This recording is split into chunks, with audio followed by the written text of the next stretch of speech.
Sega. Where there was light, now there is shadow. One of the things that was really important for us to do was to make sure that Scarin had a real sort of sense of impact in his fighting.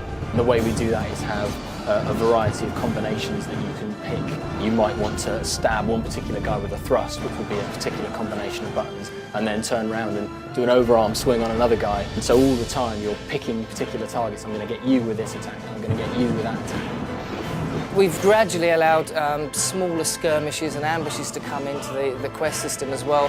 It's a pretty clever plot that we've got going. You go along and you do a number of quests to free a number of your men.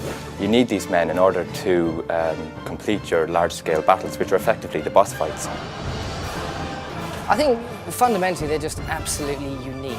You've got the ability to call in these sort of dragon strikes that are extremely satisfying to see happen.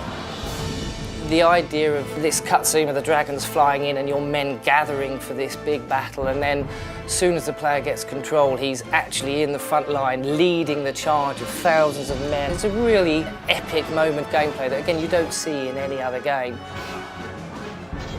I've personally never seen a game or played a game that's had the same sense of size and impact that I have when playing Viking. Well, obviously with a one-on-one fight, there's primarily two things to be scripting. There's an enemy and the player.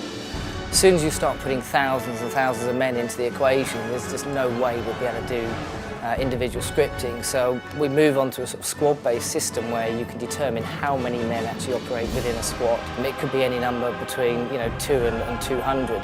And that allows the scripters to basically script groups of men, and at that point the code takes over and actually determines how those men should behave in a group of people. That whole experience of being stuck into the battle is just something else from the rest of the game. It's different from every other boss fight because that's you and thousands of your men against thousands of theirs, and it's special.